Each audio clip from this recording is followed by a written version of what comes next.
Is this on? Speak loudly, please. Hello, hello. It's recording. It's recording. Oh, it's recording. Yeah, it's going out. Thank you for letting me know. Well, first off, thank you all for coming out here today and being willing to hear what I have to say. I just want you to know that for the press, I truly support freedom of press. I think it's one of the things that makes our country so great, and I really hope that you'll be able to tell my story a little bit better instead of just reporting and repeating maybe some things that you don't like about me or things that were on social media in 2018. You see, the reason why I ran for Congress is because I really don't respect what our government has become. As just an ordinary American, someone who's had to work hard all my life, someone who's been married for almost 25 years and raised 3 kids, and I gotta tell you, my 3 kids are the greatest part of my life. That's the best thing I've ever done, is to be a mom. I really love our country, I love our freedoms, and I sincerely want all of your children, my children, and all of us to continue to have the opportunity to have the American dream. But our government is failing us. You see, we're approaching nearly $30 trillion in debt. As a successful business owner for over 20 years, if I ran my company the way this government runs and spends and wastes and puts us in debt with our own hard-earned tax dollars, I'd be out of business a long time ago and we'd be homeless on the streets. But it's much worse than that. For decades now, this government has sold out our American worker, sent our jobs overseas to foreign countries. We've opened our borders wide open to be flooded with illegals coming into our country. Think about Kate Steinle, who was murdered on a pier in California. She died in her father's arms. Krisha Odette, her father served our country 4 tours in the Middle East, protecting our freedoms. When he came back home, his daughter was killed by an illegal alien in Texas. These are the things that shouldn't happen, but these are the policies that are allowed and continued. Our country has made it legal and funded with our tax dollars over 62 million abortions, murdering God's creation in the womb. That is a sin, a disgusting evil that is unfathomable. I can't even believe that it continues. But here's the thing, all of these women that have gone through that, it leaves a hole in their soul that never heals. And those women have been taught that this is the way that they should achieve. This is the way they can build a career. This is a way that they can solve the problem that they didn't want in the first place. That's a horrible lie. It's a terrible lie. As a mother and a woman who's had a successful career, I can tell you being a mom is the greatest gift of my life. I really hope that America can end the evil of abortion. I also want you to know that free speech matters. Free speech really matters. And yesterday, when the Democrats and 11 of my Republican colleagues decided to strip me of my committee assignments, Education and Labor and the Budget Committee, you know what they did? They actually stripped my district of their voice. They stripped my voters of having representation to work for them for the budget. A successful business owner that knows how to make a profit, not a loss. That's what my district voted for me for. I'm a mom with 3 kids who has taken my children to gun-free school zones their entire time they went to school. And when I was in 11th grade at 16 years old, when Joe Biden created gun-free school zones, one of my schoolmates brought 3 guns to school on a school bus in a duffel bag, brought them into the school in the first period class because he was very upset at 2 of his classmates. He pulled out his weapon, went to take control. The coach in the classroom knocked him to the floor, but he was able to reach in and get another one of his guns, fired his weapon, took control of our school, and we were held hostage in our classrooms for 5 hours. I want you to know, I know that fear that David Hogg felt. It's terrifying. It's terrifying when the only person in the building with a gun is very upset and is there to do evil. And there's no good guy with any guns to protect us. That's why when I was in Washington, I could go from Senate office to Senate office, just like David Hogg, and say, vote no to gun control, because we need our Second Amendment rights. We need to be able to protect our children with good guys with guns, just like the people up here protected themselves with 30,000 National Guard troops. Imagine that. They want to leave our children defenseless, but they will surround this place with a big, beautiful border wall and a whole bunch of good guys with guns. See, these are the policies that disgust me. These are the policies that disgust the American people. And these are the policies of hypocrites. You see, when the people in charge want to just spend your money and you have no choice but to give it to them, and believe me, I've been a good taxpayer for years now, and I always will be. And then they want to send our hard-earned dollars over to foreign nations and so-called foreign aid to fund things like border walls and bridges and schools and roads and abortion. That's wrong. Our tax dollars should stay here in America. Our tax dollars should fund our border wall, our bridges, our schools, our roads. They should help our homeless. They should help our people, our forgotten, our orphans, our foster care children. That's what our hard-earned tax dollars should be doing. Not what these people here have been doing for decades. Those that are in charge have been here for decades. Decades. Do you know the average age of retirement? It's around 64, 65 years old in the private sector, but not here in Congress. They cling to power as long as they can because apparently it's addictive and they can't give it up. This is something that I just can't tolerate. I can't take it, and the American people are so sick of it. You see, a record number of Americans voted for President Trump. Record number of Republicans voted for President Trump. Do you want to know why? It's because they loved his policies. They loved his fight. They loved the fact that for once we had a president that stood up for America, stood up for American businesses, and remembered the forgotten man. He was a president that didn't care about your skin color because God created us all equal, and thank God our Constitution affirms that. He was a president that wanted every single person to achieve. And that's why we supported him. That's why I've always supported him. And I want to tell you, Republican voters support him still. The party is his. It doesn't belong to anybody else. This impeachment trial that's going to happen next week is a circus. It's a circus that allows media companies to get lots of clicks, lots of views, and sell ad dollars. And you know what? That's pretty disgusting too. Everyone here knows that he did not cause this attack on the Capitol, nor did I, nor did any Republican, but the responsibility falls squarely on those that invaded the Capitol, the ones that planned it ahead of time. Those are the people that should be held accountable. I was in the chamber, unlike AOC, Representative Ocasio-Cortez, that faked her outrage with another hoax. Just another hoax that gets shared everywhere. You see, those kind of fake lies, like AOC, Representative Cori Bush telling people that I attacked her when in fact it was on video that she attacked me. This is the kind of fake outrage that is dividing our Congress, along with the fake outrage on the news every single day that's dividing our people. You know what the media does, and you guys are great at it. And I'm telling you this because I want to like you. But you're doing a really good job at addicting our nation to hate.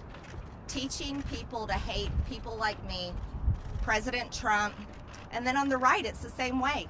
Teaching people to hate AOC, Ilhan Omar, Nancy Pelosi. See, it goes both ways, doesn't it? But teaching people to hate and addicting them to it is killing our country.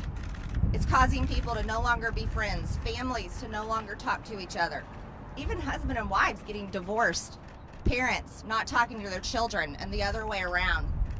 I think that's terrible, and it's shameful. When you have such a platform as you have, What do you want your legacy to be? Do you want your legacy to be the platform that destroyed our nation and caused our people to hate one another? Or would you rather be a platform that told the truth because you're given the great gift, the freedom of press, so that you can tell the truth? I would love for you to be that platform, and I would be so proud of you. I wouldn't be mad at any of you. I had the greatest opportunity yesterday, and I'm so grateful for it. I got to say what I had done wrong.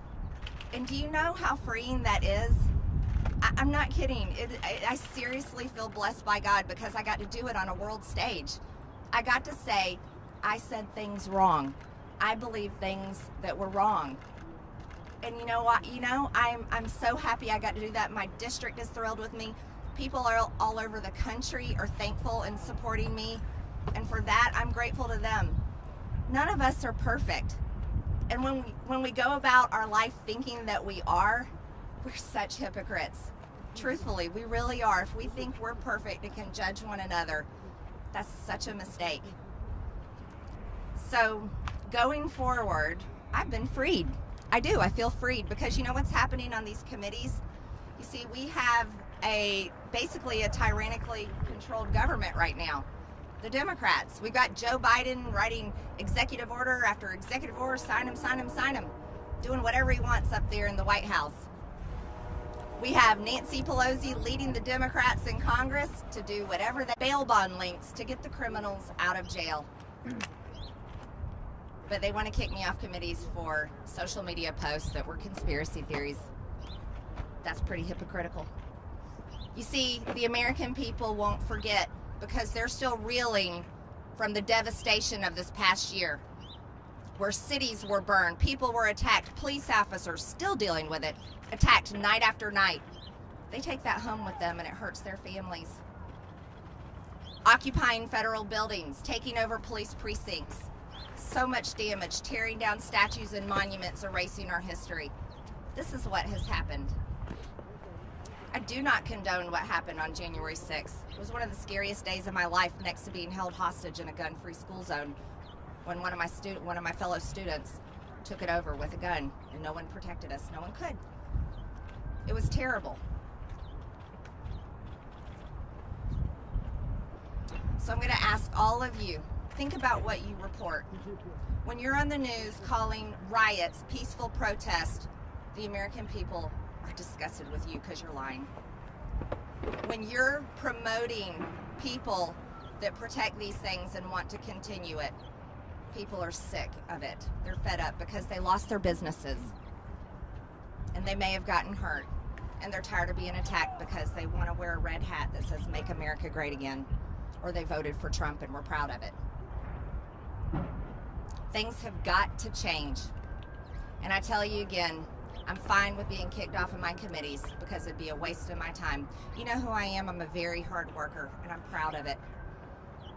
So now I have a lot of free time on my hands, which means I can talk to a whole lot more people all over this country, and I can talk to more people and make connections and build a huge amount of support that I've already got started with people that want to put America first and don't care about the party lines and don't care about any of the political identities involved. And that's something that I am very excited about. So I look forward to going home and seeing people in my district. I'm thankful and overwhelmed by their support. I'm grateful that I had the opportunity to say the things that I don't believe and I shouldn't have said in the first place. And I'm really grateful to my God because He forgives me, and that's what being a Christian is all about. I have a message to other Christians in this country. Don't be lukewarm. That's not what your faith is for. Our Savior died on a cross so your sins can be forgiven, and He doesn't want you to be quiet about it. He wants you to share the gospel and share it with everyone. That being said, I'm going to let you guys go about your day. I know you got many things. Yeah, I'll take some questions. Yeah. I just wanted to ask you specifically. I know you talked yesterday. I listened to your speech, but you said on a video in January of 2019, I'm just going to read it to you verbatim. You said it's been taken out of context. Who are you with? What's your name? I'm Jessica Dean With cbnnews. By our law, representatives and senators can be kicked out and no longer serve in our government. and it's a crime punishable by death, is what treason is. This is what you said. Did you see my speech yesterday? How many stories did you report on Russian collusion conspiracy lies? No, I want to know, have you apologized for Russian collusion conspiracy lies? Have you?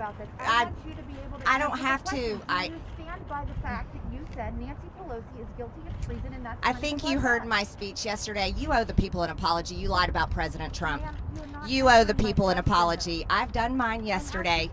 Okay, next question. Do you want to apologize to David Hogg? Did any of you hear my speech yesterday? Congresswoman, you didn't apologize. You regret saying that she is guilty of treason and deserving of death. Congresswoman, what do you see as your role here going forward? My role is the job I got elected to do. I'm going to vote very conservative, pro-life, pro-Second Amendment, pro-border, pro-America, pro-American businesses, pro-economy, pro-jobs. We need to reopen this country. We need to put kids back in schools. Keeping them at home is killing our children. Depression is high, suicide's high. We canceled prom, canceled graduation, canceled their lives. I'm going to be working hard on those policies, and I'm going to be holding the Republican Party accountable and pushing them to the right. Can I follow up on that? What do you say to those 11 Republicans? Thank you. Jen Pellegrino with OAN. You mentioned AOC, and I wanted to ask you about that. You know, your supporters commonly know you as MTG. There's a lot of comparisons that could be made as a freshman in Congress making waves, receiving positive and negative attention on both sides of the aisle. Would you say that perhaps you've maybe scared Democrats in the media as well, in the same way that AOC, when she stepped on the scene, kind of made waves among Republicans? I'd say there's a comparison between us and the fact that we really don't care what other people think about us, because I can say that for myself. I've never met her, but I assume she probably feels that way. But there's a major difference in us. AOC embraces policies of socialism to what you could call communism. She wants to have all the power, and then the people that she claims she wants to help, her policies would reduce them to poverty, and they wouldn't have many freedoms left. So there's a big difference than us. I support our Constitution and all of our freedoms, and I'll work very hard against her policies. And one more question, if I may. Jen? Yes, one more question. No, So that's Representative not fair. Adam You asked Kinzinger this somebody morning else's on question. Twitter, That's he not said fair. She already there's had a no question. remorse You here should for your answer past other people's comments, just a questions. huge desire to be famous. What do you say to him and the other 10 Republicans that voted against or voted for removing you from the committee? Well, there were 10 that voted for impeachment against President Trump, and they definitely paid the price. They heard from Republican voters. There were 11 that voted against me yesterday, and that's something that our leaders should be very upset about. Kevin McCarthy and the rest of the Republican Party is working hard on taking back the majority, and when you have Republicans in the ranks voting against one of their own, opening the door for Democrats to go after every single Republican next, that really is a big betrayal, and that could cost us the majority in 22. People are very angry. That's all I've heard from people all morning, furious about that. So I hope that my Republican colleagues really think about what they've done. I'm sure they're going to hear from their voters at home, because the base is loyal to President Trump, and the base has been very loyal to me, and they've shown me that. Yeah. My question is there anything that you haven't said that you now want to say I'm sorry for? Not just you regret or walk back, but is there anything you are sorry for saying in the past? Oh, of course. I'm sorry for saying all those things that are wrong and offensive. And I sincerely mean that. And I'm happy to say that. I think it's good to say when we've done something wrong. So yeah, that's easy for me. Yes. You come to apologize yesterday. Congresswoman, are you sorry to David Hogg? What you said to him and about him? David Hogg was an adult when I talked to him. I don't think any of you have realized that. David Hogg was working with the organization they were going around working hard for strict gun control laws. I'm very opposed to those policies. And so being in the same situation as David Hogg, my voice matters too. And so, no, I'm not sorry for telling him he shouldn't push for gun control. What we need to do is we need to protect our children. I think you're expecting. We should protect our children and your baby as well with good guys with guns, and not allow them to be sitting there sitting ducks. Yeah, thank you. You talked earlier about the media teaching people to hate But wasn't it you who liked a page on Facebook, a comment saying Nancy Pelosi should get a bullet to the head, and didn't You know, this reply reminds to me of when another? you guys would ask President Trump, President Trump, do you denounce white supremacy? And he would say, I denounce it. And then you would ask him again, and he would have to say, You I didn't denounce mention it. those comments yesterday, did you? In your I speech? mentioned, I have You didn't said mention it. those specifically. You know, here's the thing. When you want to keep telling the same story over and over, but you don't want to tell the truth, that's your Those problem. were among the most And that's offensive how we comments end you press made. conferences. Those were among the most Okay. offensive comments you made. President Trump. Coming out. Marjorie.